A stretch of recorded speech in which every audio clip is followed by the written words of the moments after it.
Hello students, मैं अंजलि पयाल स्वागत करती हूँ आपका आईसीटी वर्चुअल क्लास में। कैसे हैं आप सब लोग? उम्मीद करती हूँ आप सब लोग अच्छे होंगे और अपनी लाइफ में बहुत बेहतर कुछ कर रहे होंगे। आज हम बात कर रहे हैं क्लास 8 के साइंस की, जिसमें हमारा चैप्टर चल रहा था कंबशन एंड फ्लेम, यानी दहन और ज्वाला। हमारा चैप्टर कंप्लीट हो गया था। एक बार हमने लास्ट सेशन में रिवीजन किया था और साथ ही कुछ क्वेश्चंस देखे थे। उन्हीं क्वेश्चंस को एक बार दोबारा रिवाइज करके फिर आगे और क्वेश्चंस मैं आपसे पूछूंगी जिनके आंसर आपको करने हैं। ओके, आइए चलते हैं।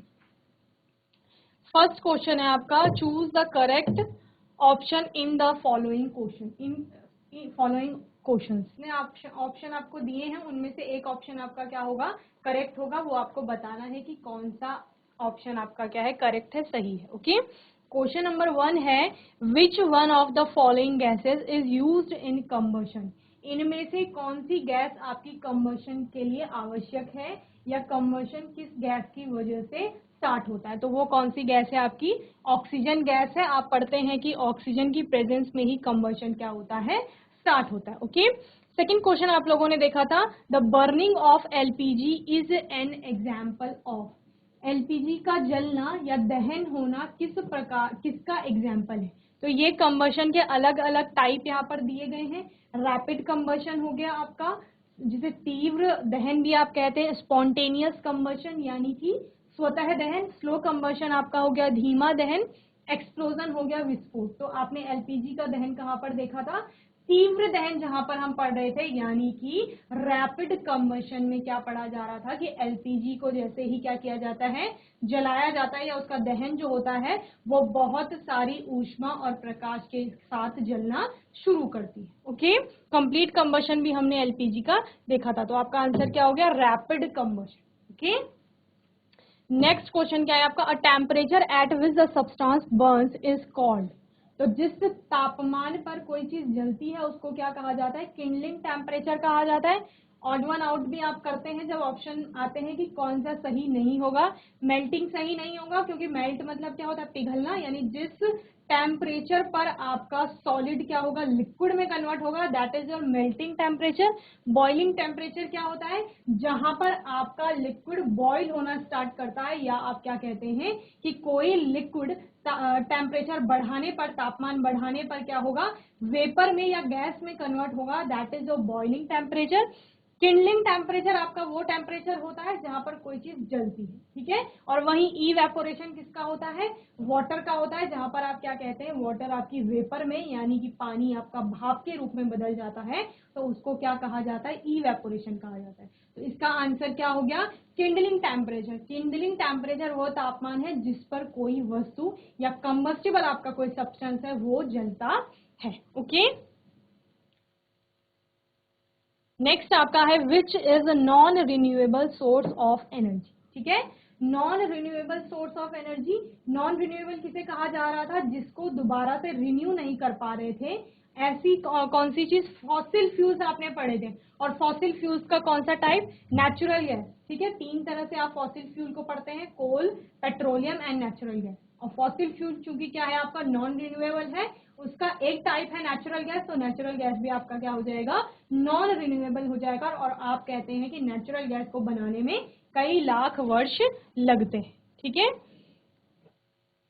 नेक्स्ट क्वेश्चन है आपका, which of the following is not a fossil fuel. तो जब हम फॉसिल फ्यूल पढ़ रहे थे कि आपके बायोमास से जीवाश्म बन रहे थे, यानी फॉसिल्स बन रहे थे, उन फॉसिल्स से फिर किसका निर्माण हो रहा था? फ्यूल्स का निर्माण हो रहा था। और फ्यूल्स, जब आपने फॉसिल फ्यूल एक टॉपिक पढ़ा तो उसमें तीन तरह से फॉसिल फ्यूल को पढ़ा। वो क्या थे आपके? कोल, पेट्रोलियम और नेचुरल गैस थे। यानी इनमें से कौन सा फॉसिल फ्यूल नहीं है? तो वाटर गैस आपका क्या नहीं है? फॉसिल फ्यूल की कैटेगरी में नहीं आएगा। ओके, नेक्स्ट आपका है, which gas helps in the process of combustion.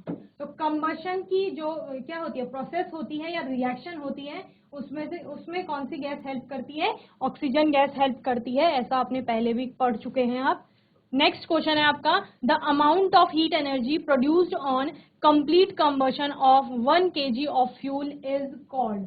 जब किसी भी फ्यूल का 1 kg जलाया जाता है और उस 1 किलोग्राम को जलाने पर उसके कंप्लीट कंबशन होने पर जितनी मात्रा में हीट प्रोड्यूस होती है उसको किस वैल्यू में लिखा जाता है, वो क्या होती है, आपकी कैलोरीफिक वैल्यू होती है, जिसका आपने एसआई जो यूनिट बोला था वो क्या था आपका किलोग्राम पर केजी, यानी कितने किलोग्राम में आपकी कितनी किलो जूल ऊष्मा या हीट उत्पन्न हो रही है, वही आपकी क्या होगी, कैलोरीफिक वैल्यू होगी। और कैलोरीफिक वैल्यू ही क्या बताती है आपको कि कोई भी ईंधन कितना आपका एफिशिएंट है या कितना दक्ष है। ओके, तो इसका आंसर क्या हो जाएगा, आपका कैलोरीफिक वैल्यू हो जाएगा। ओके, नेक्स्ट क्वेश्चन है which zone represent the partial combustion in candle flame.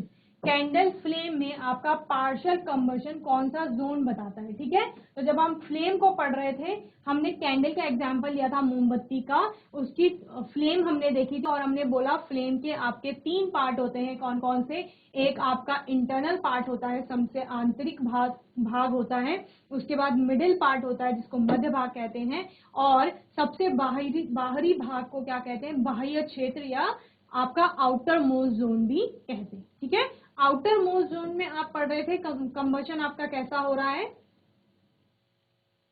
Complete combustion हो रहा है। ओके, और तो हमने 3 तरह से उसके जोन पढ़े और क्या बोला कि पार्शियल कंबशन यानी आंशिक दहन कहां पर हो रहा है, और जहां पर आपका कंप्लीट कंबशन नहीं हो रहा है तो यानी वहां पर कार्बन के कुछ पार्टिकल्स ऐसे रह जाएंगे जो पूरी तरह से जल नहीं पाएंगे, जिनको हम क्या कह रहे थे, अनबर्न्ड कार्बन पार्टिकल्स कह रहे थे। और उन्हीं कार्बन पार्टिकल्स के कारण आपका क्या हो रहा था, ग्लो उत्पन्न हो रहा था, और कैंडल फ्लेम का वो वाला जोन येलो और रेड कलर दिखा रहा था, और वो वाला पार्ट हमारा कौन सा था, मिडिल का पार्ट था, या जिसको क्या कहा जा रहा था, मध्य भाग कहा जा रहा था। ओके, और इसका तापमान भी कैसा होता है, मीडियम रेंज का होता है, यानी आंतरिक भाग से ज्यादा और बाह्य भाग से क्या होगा, कम होगा। ओके, तो इसका आंसर होगा आपका मिडिल जोन।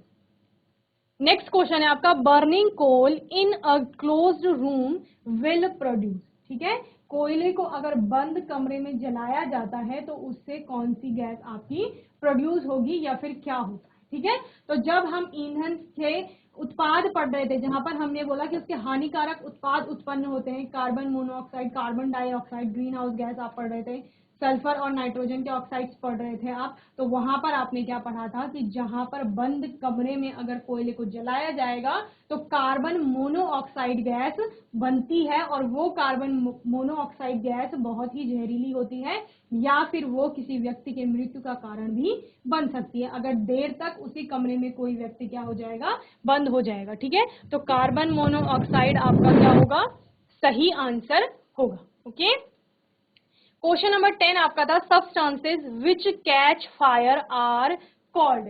ऐसे पदार्थ, ऐसी चीजें जो आग को पकड़ लेते हैं या दहन की प्रक्रिया में भाग लेते हैं, उन पदार्थों को क्या कहा जाता है। तो जब आप दहन पढ़ रहे थे तो आपने 2 तरह के पदार्थ पढ़े थे, एक आपका जो जलते हैं और एक आपका जो जलते नहीं है। जैसे आपने बोला कागज या पेपर आपका जलता है, और पत्थर हो गया या ईंट हो गया, ठीक है, वो आपके जलते नहीं है। तो कागज और पेपर जो जल रहा था उसको आपने क्या बोला था, ज्वलनशील, दहनशील या कंबस्टिबल सब्सटेंस कहा था। ठीक है, और जो चीज आपके जल नहीं रहे थे उनको आपने क्या कहा था, नॉन कंबस्टिबल सब्सटेंस कहा था। तो यहाँ पर पूछा गया है जो चीज आग को पकड़ रही है, मतलब जिसका कंबशन हो रहा है, तो उसको क्या कहा जाएगा, आपका कंबस्टिबल सब्सटेंस कहा जाएगा। ओके, ये आपका कंबस्टिबल सब्सटेंस हो गया। नेक्स्ट क्वेश्चन है out of these which is able to control fire. ठीक है, तो फायर को, आग को नियंत्रित करने के लिए किसका प्रयोग हमने देखा था, जो आपके सिलेंडर्स हम देख रहे थे, फायर एक्सटिंग्विशर्स जिनको कहा जा रहा था। ठीक है, तो उस सिलेंडर में कौन सी गैस होती है आपकी, कार्बन डाइऑक्साइड गैस होती है, और हम कहते हैं कि जहां पर आग लगी है अगर वहां पर उस फायर एक्सटिंग्विशर का यूज किया जाएगा, कार्बन डाइऑक्साइड गैस को छोड़ा जाएगा, तो फिर क्या होगा, कार्बन डाइऑक्साइड गैस आपकी क्या कर लेती है, वहां पर एक कवरिंग कर लेती है, मतलब उस आग वाले क्षेत्र की, और कवरिंग होने से वहां पर क्या हो जाएगा, आपकी जो हवा है वो एंटर नहीं कर पाएगी, और अगर हवा एंटर नहीं कर पाती है तो फिर आग का फैलना जो होगा वो रुक जाएगा। ओके, तो आपकी कौन सी गैस आएगी? CO2 आएगी, यानी कि carbon dioxide gas. Okay, next question है which zone of a flame does a goldsmith use for melting gold and silver. ठीक है, जो आपकी फ्लेम आप पढ़ रहे थे उसकी कौन से पार्ट को, ठीक है, फ्लेम के कौन से पार्ट को गोल्ड स्मिथ यूज करता है, यानी सुनार उपयोग करता है किस लिए? सोने और चांदी को पिघलाने के लिए। ठीक है, तो वो ज्वाला के किस क्षेत्र का प्रयोग कर रहा था? जहां पर तापमान सबसे ज्यादा था। तापमान कहां पर ज्यादा था? जो नीला क्षेत्र था। नीला क्षेत्र कौन सा था? जहां पर कंप्लीट कंबशन हो रहा था, जहां पर पूर्ण दहन हो रहा था। पूर्ण दहन कहां पर हो रहा था? जो कि आपका सबसे बाहरी क्षेत्र था। ठीक है, तो आउटर मोस्ट जोन हो गया, जिसको नॉन ल्यूमिनस यानी अदीप्त क्षेत्र भी कहा जाता है। साथ ही साथ क्या कहा जाता है कि वहां पर तापमान बहुत ज्यादा होता है और वहां पर पूर्ण दहन यानी कंप्लीट कंबशन होता है। ओके, तो इसका आंसर हो गया आपका आउटर जोन। तो आउटर जोन का प्रयोग कौन करता है? गोल्ड स्मिथ यानी सुनार करते हैं। किस लिए? सोने और चांदी, गोल्ड और सिल्वर को पिघलाने यानी मेल्ट करने के। ओके, नेक्स्ट क्वेश्चन है आपका calorific value of a fuel is expressed in. तो कैलोरीफिक वैल्यू आपकी क्या बता रही थी? ईंधन की दक्षता बता रही थी, फ्यूल कितना एफिशिएंट है वो बता रही थी। ठीक है, और इसका एसआई यूनिट हम जब बोलते हैं या फिर इसका यूनिट जिसमें इसको मेजर किया जाता है। ठीक है, कैलोरीफिक वैल्यू को मेजर किया जाएगा जिसमें, इसका आंसर आपका किलो जूल पर केजी ही होगा। ठीक है, यहाँ पर एक मिलीग्राम में है ऑप्शन, एक किलोग्राम में है, तो किलोग्राम वाला आपका क्या होगा? करेक्ट ऑप्शन होगा। ठीक है, आपको ऊष्मा निकालनी है, आपको हीट बतानी है। कैलोरीफिक वैल्यू आपका क्या है? हीट की वैल्यू है, यानी आपका हीट है। क्या है? कैलोरीफिक वैल्यू आपकी क्या है? हीट की वैल्यू है, डायरेक्टली प्रोपोर्शनल में आएगा, तो केजे आपका पहले आएगा। ठीक है, और पर केजी अगर हम ले रहे हैं किलोग्राम तो वो आपका क्या हो जाएगा? मास हो जाएगा। ठीक है, तो जब हम मास की वैल्यू, किलोग्राम हम एक ले रहे हैं, हम क्या कह रहे थे? 1 किलोग्राम को जलाने पर जितनी हीट निकलेगी वही कैलोरीफिक वैल्यू होगी। तो 1 किलोग्राम जब हम किसकी वैल्यू 1 कर देंगे तो कैलोरीफिक वैल्यू को मैं सीवी लिख सकती हूँ, इज इक्वल टू क्या हो जाएगा? हीट हो जाएगा, हीट प्रोड्यूस्ड। ठीक है, कब? When mass is equal to 1 kg। समझ गए? यानी 1 किलोग्राम अगर आप क्या ले रहे हो? फ्यूल ले रहे हो, 1 किलोग्राम लकड़ियां ले रहे हैं, 1 किलोग्राम लकड़ी को जलाने पर कितनी हीट निकलेगी? ठीक है, 1 किलोग्राम लकड़ियां जलाई, उसको जलाने पर जितनी हीट निकलेगी वही हीट क्या है? आपकी कैलोरीफिक वैल्यू हो जाएगी उस लकड़ी के लिए। ठीक है, लकड़ी का कैलोरीफिक वैल्यू या ऊष्मीय मान। वहीं जब एलपीजी की बात करेंगे तो क्या कहेंगे? एलपीजी की कैलोरीफिक वैल्यू क्या होगी? अगर हमने एलपीजी का 1 kg लिया है, इसकी वैल्यू 1 हो जाएगी। अगर नीचे वाले की, ये क्या है? अपॉन है आपका। ठीक है, यानी हीट को डिवाइड करेंगे किससे? आपके मास से। ठीक है, द्रव्यमान से। तो एलपीजी आपका 1 हो गया, तो किसी चीज को अगर 1 से क्या करते हैं? डिवाइड करते हैं, तो आपका जितना ऊपर वैल्यू होता है वही आ जाता है। तो जितना आपका हीट प्रोड्यूस होगी वो क्या हो जाएगी? एलपीजी की कैलोरीफिक वैल्यू हो जाएगी जब आप एलपीजी का 1 किलोग्राम जलाएंगे। ठीक है, तो एसआई यूनिट क्या हो गया आपका? किलो जूल पर केजी। ओके, यानी 1 किलोग्राम को जलाने पर जितनी किलो जूल में क्या निकल रही है? हीट निकल रही है, वही आपकी क्या है? ऊष्मीय मान है। और जब ऊष्मीय मान का यानी कैलोरीफिक वैल्यू का एसआई यूनिट पूछा जाएगा या यूनिट पूछा जाएगा तो वो आपका क्या हो जाएगा? किलो जूल पर किलोग्राम। ओके, दोनों आपका किस में आ रहा है? किलो में आ रहा है। ओके, तो होपफुली आपको ये क्वेश्चन समझ में आ गया होगा। नेक्स्ट क्वेश्चन है आपका which is non combustible substance. Non combustible किसको कहा जा रहा था? अज्वलनशील। अज्वलनशील या अदहनशील जिसको कह रहे थे, यानी कि जो जल नहीं रहा था। तो इनमें से वुड यानी लकड़ी आपका जलती है, पेपर आपका जलता है, स्ट्रॉ आप लोगों ने देखी होगी प्लास्टिक की होती है वो भी जलता है, आयरन नेल आपका नहीं जलता है। आप क्या कहते हैं कि उसको बहुत ज्यादा टेम्परेचर देंगे तब वो मेल्ट होता है, लेकिन वो जलता नहीं है। तो आयरन नेल आपका क्या हो जाएगा, सही आंसर हो जाएगा। ठीक है, तो अज्वलनशील या नॉन कंबस्टिबल जो चीज जल नहीं रही है या जो आग नहीं पकड़ रही है वो आपका क्या हो जाएगा, लोहे की कील हो जाएगी। ओके, नेक्स्ट क्वेश्चन है एसिड रेन कंटेन्स मेनली। तो एसिड रेन हमने कब पढ़ा था, जब हम क्या पढ़ रहे थे, ईंधन के हानिकारक उत्पाद पढ़ रहे थे। ठीक है, वहां पर हमने क्या बोला था कि जो आपके ईंधन के हानिकारक उत्पाद हैं उनके रूप में आपका नाइट्रोजन के और सल्फर के क्या ऑक्साइड वहां पर मिल रहे थे, और वो क्या होते हैं, एसिड रेन करवाने के लिए क्या होते हैं, हेल्पफुल होते हैं या एसिड रेन को कराते हैं। ठीक है, और एसिड रेन से हम क्या पढ़ रहे थे कि आपका जो सॉइल की फर्टिलिटी है, यानी अगर मृदा की उर्वरता जो है वो खत्म हो जाएगी, जिससे कि फसल अच्छे से नहीं हो पाएगी। और कई कई बिल्डिंग्स होती हैं या फिर जहां पर आप संगमरमर वगैरह के यूज पढ़ते हैं, तो उन सब इमारतों के खराब होने का कारण भी एक क्या है, अम्लीय वर्षा या एसिड रेन होगा। तो कौन सा आंसर है आपका सही, nitrogen oxide and sulphur oxide. ठीक है, तो एसिड रेन में नाइट्रोजन और सल्फर के ऑक्साइड प्रेजेंट है। ओके, नेक्स्ट क्वेश्चन हम देखेंगे, match the following item given in column A with in column B. Okay, ये आपके लिए होमवर्क में, किसके लिए है, होमवर्क में, ये आपको होमवर्क में करना है। ओके, जल्दी से इस होमवर्क को नोट करेंगे, फिर अपना नेक्स्ट क्वेश्चन देखेंगे।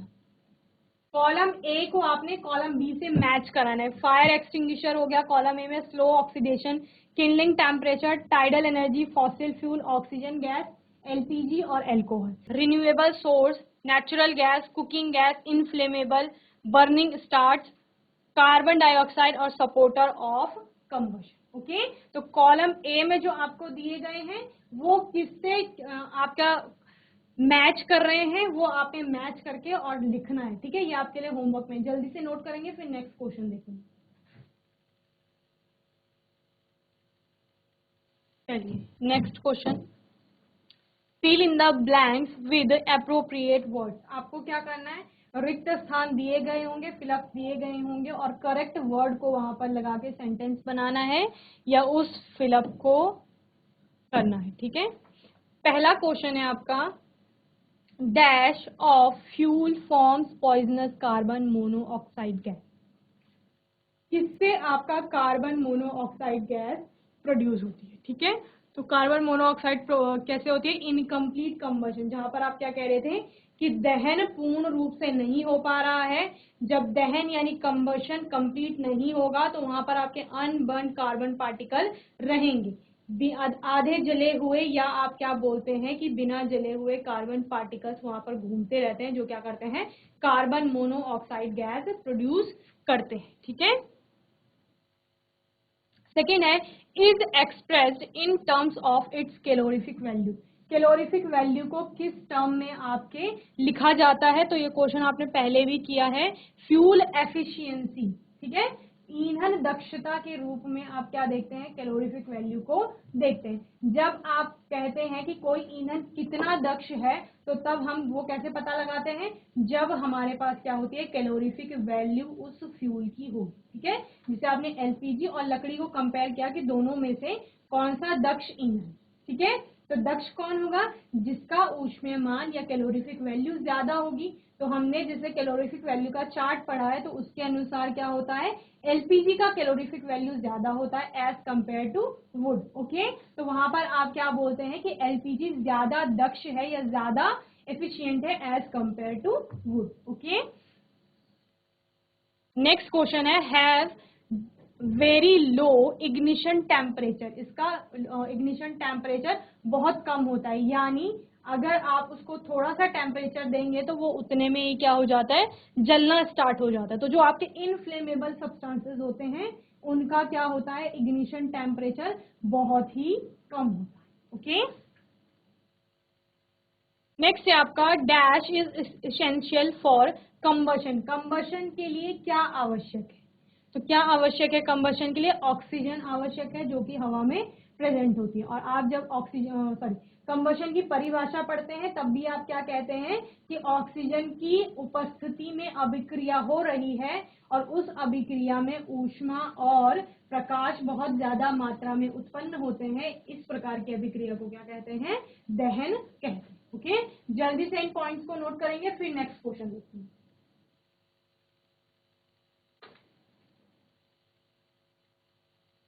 चलिए, नेक्स्ट है आपका the substances which burn in air are called. ऐसी चीजें जो क्या करती हैं, हवा की प्रेजेंस में जलती हैं, उनको क्या कह रहे थे आप?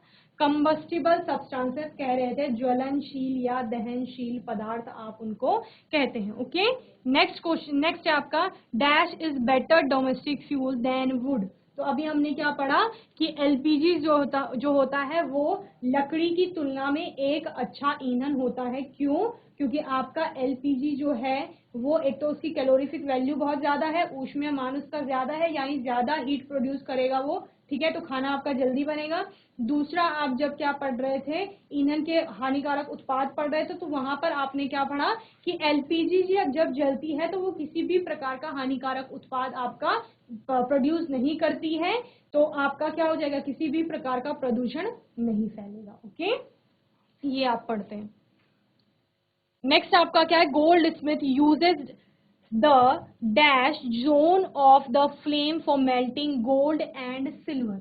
सोने और चांदी को पिघलाने के लिए सुनार फ्लेम के किस जोन का प्रयोग करते हैं? तो आपने क्या पढ़ा था? सबसे बाहरी जोन का, बाह्य क्षेत्र का, या फिर आउटर मोस्ट जोन का प्रयोग करते हैं। ओके, तो आपका क्या आ जाएगा answer? Outermost zone. Okay, next question है burning of wood and coal causes dash of air. जो आपका लकड़ी और कोयला जब जलता है उससे क्या होता है हवा में? तो पोल्यूशन फैलता है, प्रदूषण होता है। क्यों? क्योंकि अगर कंप्लीट कंबशन नहीं होगा तो अनबर्न कार्बन पार्टिकल्स रहेंगे, या फिर आपका कार्बन डाइऑक्साइड और कार्बन मोनोऑक्साइड जैसे गैसेस क्या होती हैं वहां पर उत्पन्न होती हैं, जिससे कि क्या होगा? आप धुआं फैलता है, आप देखते हैं, तो उससे क्या होगा कि एनवायरमेंट प्रदूषित हो जाएगा और आप क्या बोलेंगे? हवा भी आपकी दूषित हो जाएगी। ओके, इसी वजह से क्या होता है कि जहां पर बहुत ज्यादा आग लगी होती है, जैसे लकड़ी वगैरह कोयला जल रहा होता है, तो वहां से वहां पर सांस लेने में भी क्या होती है? तकलीफ होती है। ओके, सफोकेशन होता है। तो जल्दी से इसको नोट करेंगे, फिर आगे क्वेश्चन देखते हैं।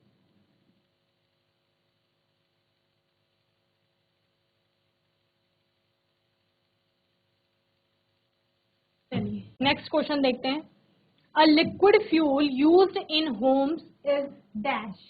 ठीक है, लिक्विड फ्यूल जो घरों में यूज किया जाता है, तो कौन सा फ्यूल यूज किया जाता है? आपका एलपीजी यूज किया जाता है। ठीक है, गैस के रूप में आप उसे पढ़ते हैं, पर वो क्या होता है? लिक्विफाइड पेट्रोलियम गैस होती है। आपके पेट्रोलियम गैस को आप बहुत हाई प्रेशर पे रखा जाता है सिलेंडर पे, तो आपको कैसा लगता है जब सिलेंडर हिलाते हैं तो वो लिक्विड वहां पर स्टेट में रहता है। Okay, next, fuel must be heated to its dash before it start burning. ठीक है, फ्यूल को कहां तक हीट किया जाता है? जलाने से पहले। तो आपका इग्निशन टेम्परेचर, ठीक है, इग्निशन टेम्परेचर क्या था? न्यूनतम तापमान था जहां पर आपकी वस्तु यानी जो आपका कंबस्टिबल सब्सटेंस है वो जलना शुरू कर रहा था। ठीक है, ज्वलन ताप जिसे आप कह रहे थे। तो किसी भी फ्यूल को, ईंधन को उस ज्वलन ताप तक या इग्निशन टेम्परेचर तक हीट किया जाता है ताकि वो आग को पकड़ सके या फिर वो जलना शुरू करे। ओके, नेक्स्ट है आपका fire produced by oil can not be controlled by. जब हम क्या पढ़ रहे थे, मनु वाला हमने एक एग्जांपल पढ़ा था कि वो कढ़ाई में तेल डाल के कुछ बना रही थी, और क्या होता है कि कढ़ाई में जो तेल रखा हुआ है उसमें आग लग जाती है। तो फिर मनु ने क्या किया था? उसमें पानी ना डाल करके क्या किया था? उसको ढक दिया था। ठीक है, तो यहाँ पर वही पूछा जा रहा है कि जो आग ऑयल के कारण लगती है उसमें क्या नहीं डालना चाहिए? तो किससे कंट्रोल नहीं करते? पानी डालने से उसको कंट्रोल नहीं किया जा सकता है। ओके, जल्दी से इन क्वेश्चंस को नोट करेंगे, फिर आगे देखेंगे। ओके,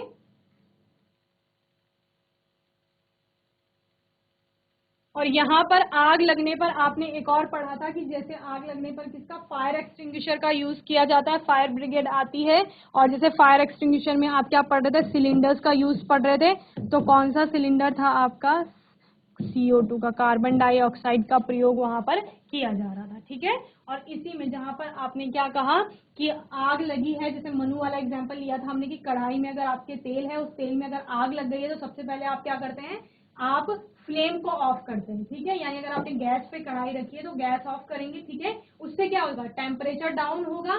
टेम्परेचर डाउन होना, और दूसरा आप क्या करेंगे, चूंकि वहां पर ऑक्सीजन उसको मिल रहा है, जो ऑयल पे आग लगी है उसको ऑक्सीजन मिल रहा है, तो उस ऑक्सीजन की सप्लाई को आप रोकेंगे। तो वो कैसे रोकेंगे, अगर आप उसको ढक देते हैं तो फिर वहां पर ऑक्सीजन नहीं पहुंचता है। ठीक है, तो इस तरह से वहां पर आग नहीं लगेगी। तो आग को रोकना होगा तो उसके लिए क्या जरूरी है, एक कि वहां पर टेम्परेचर डिक्रीज किया जाए, यानी कि कम किया जाए। तो तापमान आप कम कैसे करते हैं, कहीं कहीं जगह पर जैसे आग लगी होती है तो आप पानी डाल देते हैं, तो पानी आपका क्या करता है, तापमान को कम करता है। दूसरा आप क्या करते हैं, हवा के संपर्क को रोकते हैं, यानी इनडायरेक्टली हम बोल रहे हैं कि ऑक्सीजन की सप्लाई को क्या किया जा रहा है, रोका जा रहा है। तो जैसे आपने क्या कहा कि कढ़ाई में आपने ढक्कन रख दिया, तो वो क्या कर रहा है, ऑक्सीजन के सप्लाई को रोक रहा है, या ऑक्सीजन को वहां तक पहुंचने से रोक रहा है। ठीक है, तो ये चीजें करके हम क्या करते हैं, वहां पर आग लगने से रोकते हैं। जैसे CO2 का प्रयोग किया तो कार्बन डाइऑक्साइड एक आवरण बना लेता है। जब आप कह रहे थे कि कहीं पर आग लग रही थी तो हम कंबल डाल रहे थे या फिर कोई शीट वहां पर डाल रहे थे, तो वो शीट और कंबल भी एक आवरण का, कवरिंग का काम कर रहा था और ऑक्सीजन को वहां पहुंचने से रोक रहा था। ठीक है, तो इतने क्वेश्चंस आज हमने यहाँ पर किए, फिलअप्स किए आपके, और MCQs किए। होपफुली सभी क्वेश्चंस आपको अच्छे से समझ में आए होंगे। किसी क्वेश्चन में अगर किसी बच्चे का कोई डाउट रहता है तो वो आप नेक्स्ट सेशन में पूछ लेंगे। ओके, अगले सेशन में हम फिर और क्वेश्चंस को लेकर चलेंगे इस चैप्टर के। और तब तक के लिए ICT वर्चुअल क्लास से जुड़ने के लिए धन्यवाद।